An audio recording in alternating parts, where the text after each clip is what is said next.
Well, happy Mother's Day. This year's a little bit different, because of everything that's going on. A lot of us aren't able to see our moms or enjoy this time with them. My mom is still in assisted living. She has a dementia and she can't see as well, and they've got the facility locked down to visitors, so no one can come and go. Even my dad can't go see her. I haven't been able to see her for a couple of months now.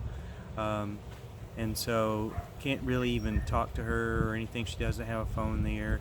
Um, and so it's kind of a different time this year, and I have mixed emotions about that.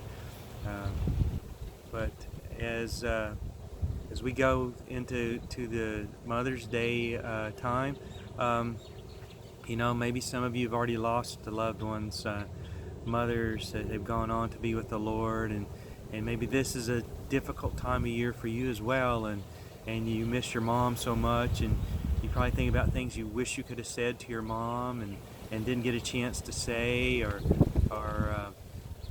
just all those emotions that are going on inside of you. And for those of you who are moms, hopefully you'll get some phone calls and some presents and some well wishes from your children. And then those of you who act as moms to others, this is a time for you to get your praise as well. Today we're going to look in Proverbs chapter 31. You know the passage, but we're going to look at it again and just look at what it says about an excellent wife and mother. Proverbs chapter 31 is a passage that's actually an acrostic poem. That means each verse begins with the next letter of the Hebrew alphabet. That makes the poem a lot easier to commit to memory, but it is also a poetic way of saying that this is a total coverage of a subject that is being offered. In today's terms, it would say it covers everything from A to Z in the subject. Traditionally, the poem was recited by husbands and children at the Sabbath table on Friday night. And so let's look at Proverbs chapter 31. It says that a wife or a woman, and that's the first letter there, of noble character, who can find? She is worth far more than rubies. And so she is a virtuous woman, and she is held in honor. And she has the strength to do the things that are going to be covered in the following passages, and that she is a treasure. Verse 11 says, her husband has full confidence or trust, and that's the second letter of the Hebrew alphabet for trust, in her, and lacks nothing of value. And she knows what she's doing. Okay, her confidence inspires both her husband and her children, and she is fully trusted by everyone. And she cultivates and models a great work ethic for her family, and she drives them all towards success. Verse 12, she brings, or does, and that's the next letter, she brings him good and not harm in all the days of her life. She brings a lot of good things to the family, and she is well respected. She makes good decisions.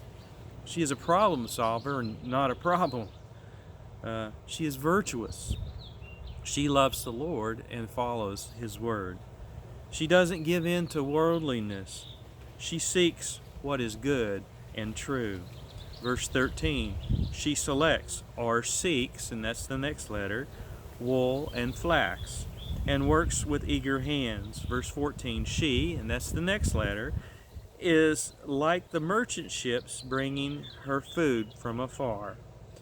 Verse 15, she also, and that's the next letter, gets up while it is still night.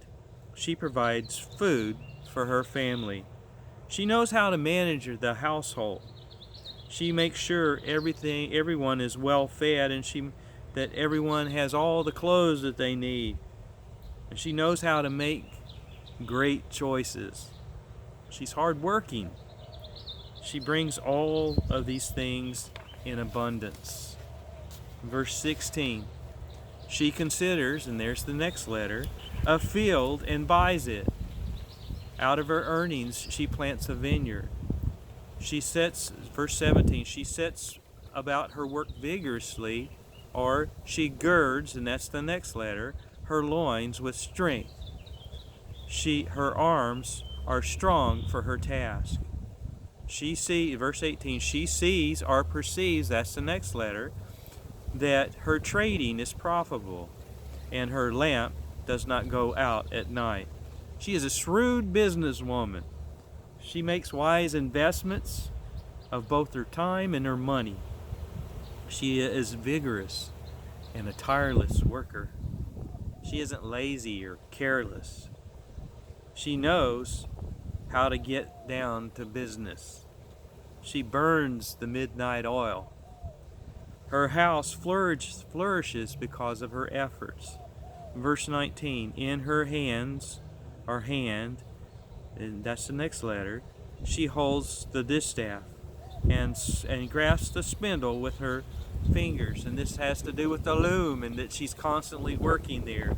She opens her arms or stretches out her palms, and that's the next letter, to the poor, and extends her hands to the needy. And when it snows, she has no fear or is not afraid, and that's the next letter, for her household, for all of them are clothed in scarlet. She stays busy providing for the needs of her family. She reaches out to and helps the poor without holding back. She jumps in to assist those who are in need. She prepares for the future. She makes sure her family can keep going even when times aren't that great. She's prepared for the unexpected, and she keeps them warm and well fed.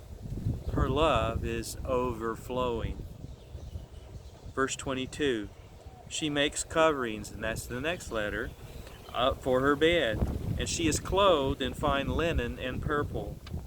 Verse 23, her husband is respected or known, and that's the next letter, at the city gate, where he takes his seat among the elders of the land. Verse 24, she makes linen, and that's the next letter, garments, and sells them, and supplies the merchants with sashes. She is industrious and hardworking. She strives to provide the finest things for her family. She brings comfort and warmth to her household. She treats the family like royalty, and they in turn treat her like the queen. These qualities are evident in the whole community, and she is highly valued. Everyone looks at her husband as a lucky man. Verse 25, she is clothed with strength, and there's the next letter, and dignity, and she can laugh at the days to come. Verse 26, she speaks, or she opens her mouth, and that's the next letter, with wisdom, and faithful instructions are on her tongue.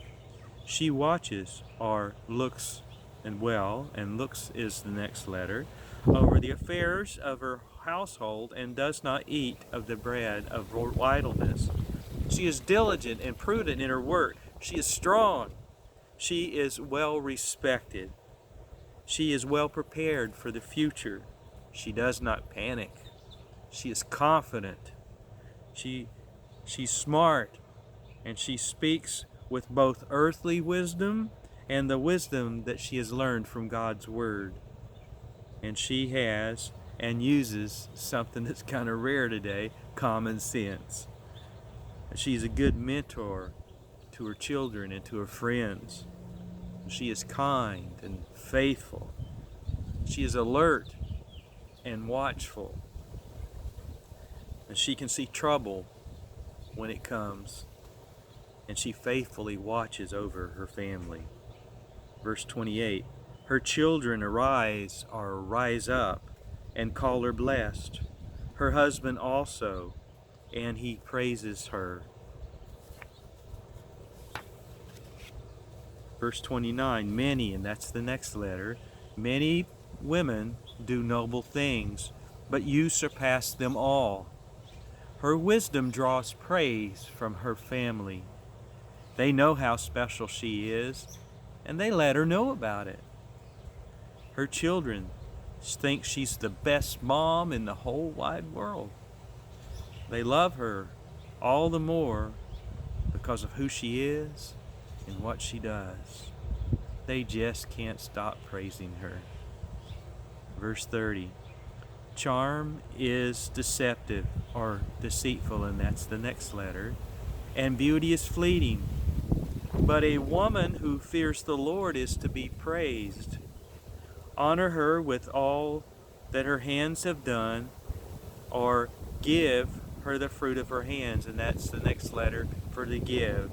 And let her works bring praise to the city gate. While she may be beautiful on the outside, her beauty goes so much deeper than that. Her beauty comes from her faithful and consistent walk with the Lord. She loves the Lord with all her heart, and that shows. She's highly valued. She's deeply loved, truly appreciated, and should be often told so. We often forget that too. Give her kind and encouraging words. Give her gifts. Give her your time and your attention. Give her hugs. Give her love.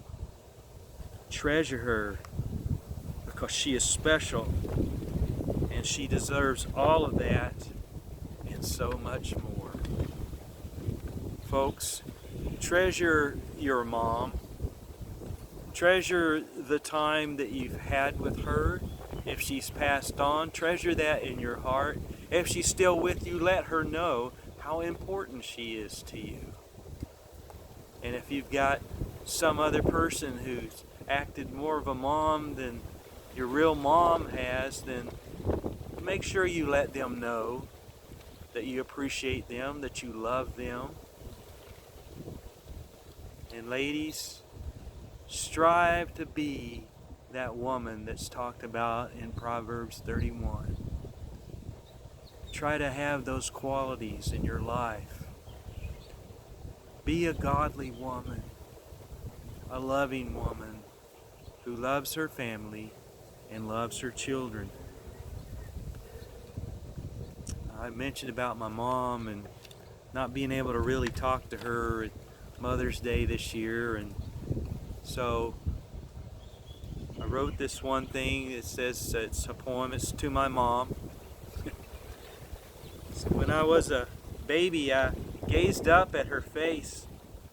I didn't know much about her, but felt safe in her embrace. Later on, as I grew in size, and when I learned to stand, she guided me all along the way as she took me by the hand. And when I fell and scraped my knee, or felt like I would die, she bandaged all my scrapes and cuts and kissed me when I cried. The days turned into months and years until time to leave the nest, but I will always know that I am truly blessed. And now, as years have flown by, her mind has slipped away, and now when I talk to her, she doesn't know the day. Even with the lost look that she wears upon her face, this is still my mom, full of beauty, love, and grace. Sometimes when I look at her, it makes me want to cry. But I know one day she'll be whole again in His presence by and by. For the most important thing she taught me that I treasure even more is to always read my Bible and always trust the Lord. To faithfully follow Him each day and always act in love, and to know there'll be no sickness when she meets me up above. I love you, Mom. Happy Mother's Day. And happy Mother's Day to all you ladies out there. May God bless. May God give you the strength to carry on. I love you all. I'll see you soon.